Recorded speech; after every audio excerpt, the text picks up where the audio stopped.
Good morning, everyone.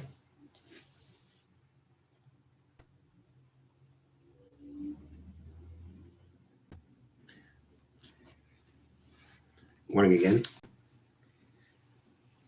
We are up to Perek Daled, Mishnah Beis, Chapter 4, Mishnah 2.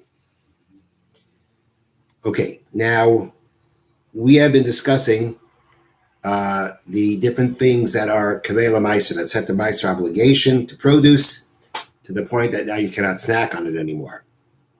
And our discussion is going to turn to the fact that Shabbos does that.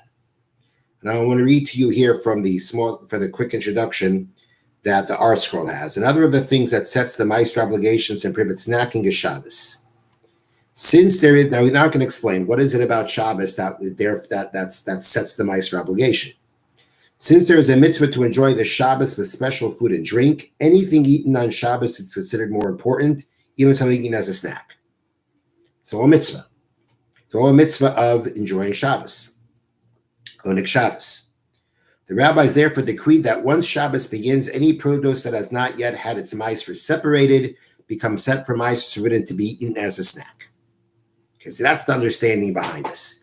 The reason why Chachamim said that once Shabbos comes, that we say that something becomes set for meiser, truma and meiser. You can't snack from it until you separate them, is because everything we eat on Shabbos is special.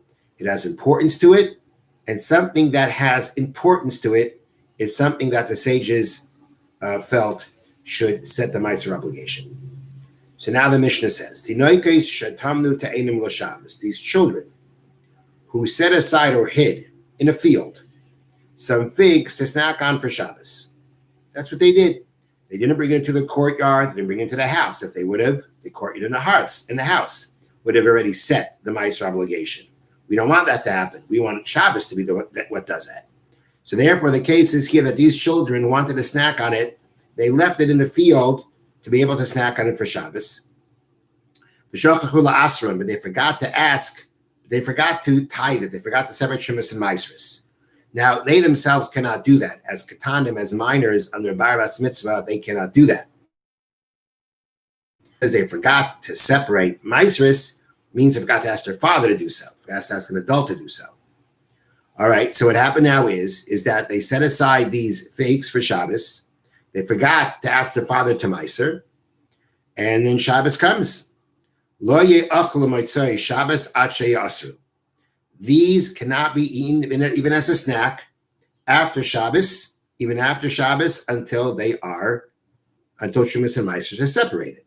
When Shabbos comes, as we've said, it sets it to the obligation of Shemus and Meiser, what you can't snack.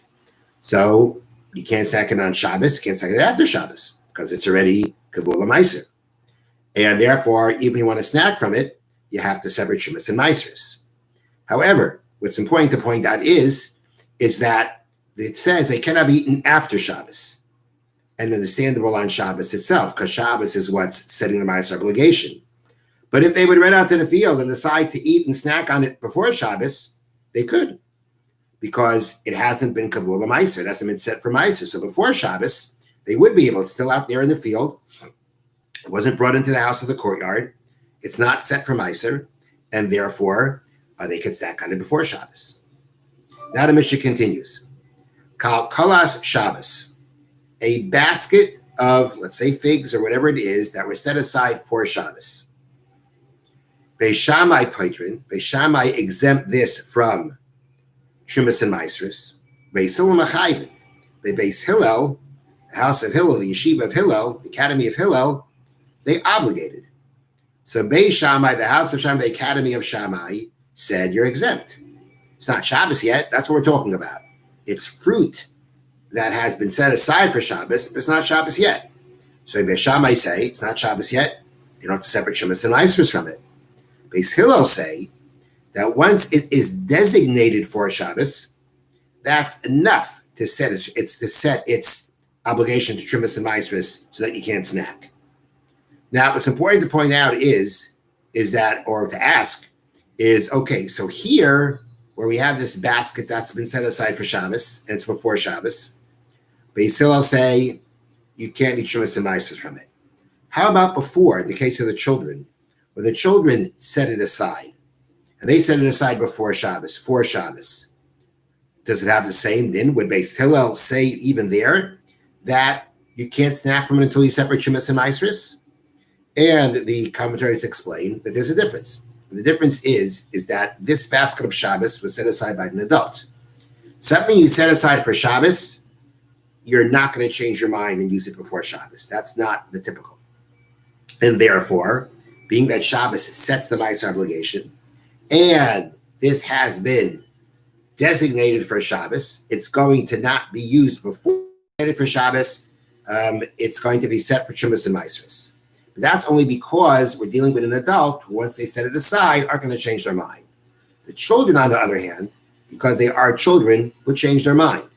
And therefore, it's not strongly designated for Shabbos. And therefore, until Shabbos actually comes, it's permissible to snack from them. Rabbi Yehuda says, even if, let's say, somebody who who gathers or picks a basket of fruit to send to his friend, it cannot be eaten until Shumas and Maasros are separated. Now, this has nothing to do with Shabbos. This has to do with the fact that this person designated this basket. He picked the basket for the purposes of sending it as a gift to his friend. Rabbi Yehuda says that designating it for this kind of gift is enough to say you cannot snack from it until you separate Shemitz and Maasros. Designating it for a gift is enough to set it to its obligation for Maasros, for Shemitz and Maasros, which would imply that, according to Rabbi Yehuda, giving a gift itself would set the produce to the obligation of Shemitz and Maasros. And even when you designate it for that, it'll also do that. And following the same logic as Beis Hillel, in the sense that when you designate a basket to send to your friend, you're not going to change your mind from it. So it's designated for the gift. And therefore, that's enough to say that now I can't snack from it anymore. It's kavula meiser. Now, what needs to be explained here is that we had a previous Mishna where there was a person with workers, and they were working on the figs. And they weren't permitted from the Torah's point of eating from the figs like a worker could. And the employer said, take some. He told him you can snack from some. Go ahead, take some. That's a gift. And the Mishnah said, when it's a gift, doesn't set the obligation with some Maasros. If it was for wages, then it's like a purchase. A purchase does set the obligation of Shemitz and Maasros to the point you can't snack. But the gift doesn't do that. But he just says, here, take some. Here, we're talking about a case of a gift also, and we're finding that the gift does kavel a Maasros, does set the Maasros obligation. So the commentaries explain two ways. What makes this different in that case? Either over here, we're talking about a large gift, and that was a small gift. He told him, take some figs. That was a small gift. The basket that he's sending for his friend is a large gift. A large gift is an important thing. Similar like we said on Shabbos, what you eat on Shabbos has a certain importance to it, and therefore it sets the Maasros obligation. Rabbi Yehuda says that this kind of a gift, an important kind of gift, a large gift, that is the kind of gift that is like a purchase, that it will set the obligation of Shemitz and Maasros when you can't snack. So that would be the difference when Rabbi Yehuda says a gift is kavel meiser, when it's not. Another explanation is that we're talking about that over there, they were in the field, they were schlepping. He said, take some. Here you're sending it to his home. This is a gift you're sending to his home. That's what gives it significance. The fact that it's a gift being sent to his home. But either way, the point is that a significant gift, because of its significance, will, similar to Shabbos, set the produce of the obligation of Shemitz and Maasros to the point that you cannot eat from it anymore. You can't snack from it until you separate Shemitz and Maasros. The Bartanur brings down that halacha is not like Rabbi Yehuda.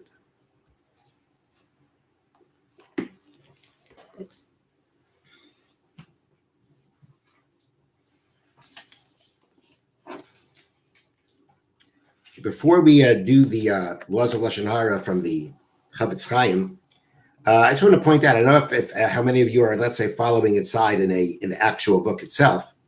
But I went out of order yesterday. I didn't realize it. I'm not sure why. I skipped a couple of the mitzvahs when I started reading the mitzvah about the possibility of disobeying the mitzvah or transgressing the prohibition of not studying Torah when speaking Lashon Harah. And I realized last night, as I was about to look over the next day's lesson, that I skipped. So again, if you're following inside, I did skip a couple of mitzvahs, and that's what I'm going to go back to. So now we're up to mitzvah Zayin, the seventh positive commandment that one can transgress potentially when speaking Lashon Harah. The prohibition of Lashon Harah, as we said, has been mentioned before, can be even not in a base medrash, not in a shul, not in a place where people study Torah on a regular basis, a place that is designated for that. But let's say he speaks Lashon Harah, either in a place where that's designated for studying Torah, or in a shul, in a synagogue, where that's a place designated for prayer. Another prohibition, another positive commandment one transgresses, one disobeys, is the mitzvah of a mikdashi tiro. You shall be in fear of my sanctuary, which is really talking about the Beis Hamikdash, the Holy Temple, that we have to act there with a certain reverence. Ubeis Hamikdash Shalanu, but our study halls and our shuls, Gam Kem B'Chlal Mikdashu K'Shburav Paiskim. The halachic authorities say that our shuls and Batei Medrash, our shuls and study halls, also are considered mikdash. When the Torah says in mikdashi tiro, you shall be in reverence of my sanctuary, that includes that's not only the Beis Hamikdash, that includes our study halls, our Batei Medrash, and our shuls. The mitzvah here of be in reverence of my sanctuary is to have fear, to be reverent towards the one who dwells there, meaning the Rebbeinu Shalom, Hashem.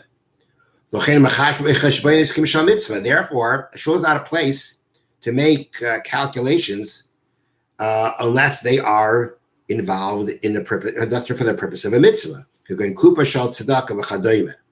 For instance, if we're talking about a tzedakah box, you want to count that money, that's for the purpose of knowing how much tzedakah you have, fine. But just to use a shul as a place to, do your tax returns, that wouldn't necessarily be permissible. If you can't even do something constructive, all the more so, it's forbidden to be frivolous and to joke around and to talk about nonsensical things in a shul. That's clearly not being in reverence of this holy place. And no condition can allow. There's discussion halacha if you build a shul on the condition, let's say you want to eat in there, because essentially in a shul one's not allowed to eat.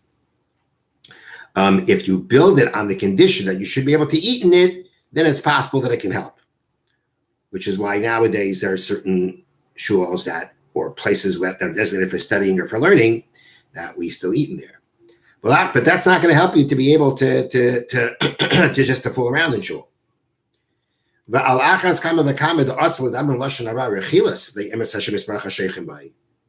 the more so that it's forbidden to speak Lashon Harah in a shul out of the fear that Hashem dwells in, out of the reverence of the fact that Hashem is dwells there.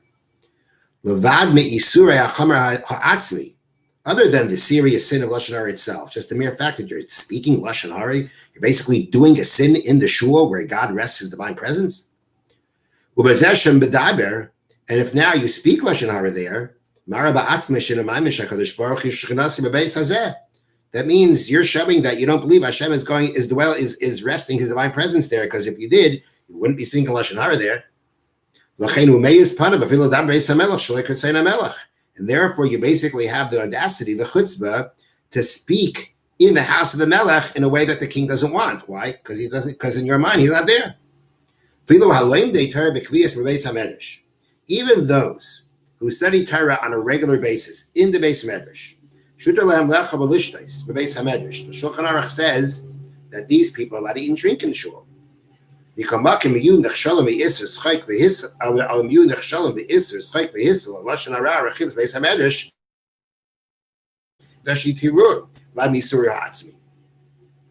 If these people now will somehow or another take a license because of that to speak frivolously, to speak Lashon Harah in a shul, they're going to still transgress the prohibit. They're still going to be disobeying this positive commandment. Are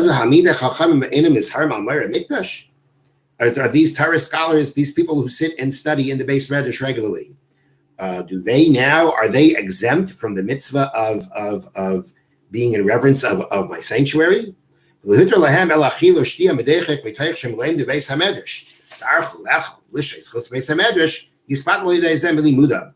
whole reason why these people have permission to eat and drink in the shul is because if every time they get to eat and drink, they have to leave the shul, the Beis Medrash, or the study hall, to go ahead and eat, then that's going to cause them to be disturbed from their studying, because these were people who seriously studied most of the day, or a good part of the day, in the Beis Medrash. And therefore, so as not to take them away from their learning, they were permitted to go ahead and eat in the Beis Medrash. But that doesn't now give license to other things. Okay. But at the end of the day, the point here is that if we're talking about we're talking about even someone who's regularly in the Beis Medrash studying Torah, that is allowed to do things that other people wouldn't, that doesn't allow him to do the things that compromise the sanctity of the place where he is. Speaking Lashon Harah in a Beis Medrash, in a study hall, or in a shul, is clearly compromising the sanctity of the place. If a person speaks in a way that the king wouldn't want him to speak, that means he doesn't think the king is here. And therefore, no matter who it is, even those who have license to do more things than others inside a study hall, when it comes to speaking Lashon Harah, of course, they don't. And therefore, the Chavetz Chaim says a person who speaks Lashon Harah in a shul or in a Beis Medrash will actually be, besides for the sin of speaking Lashon Harah, will also transgress or disobey the positive commandment of being in reverence of Hashem's sanctuary. Have a wonderful day.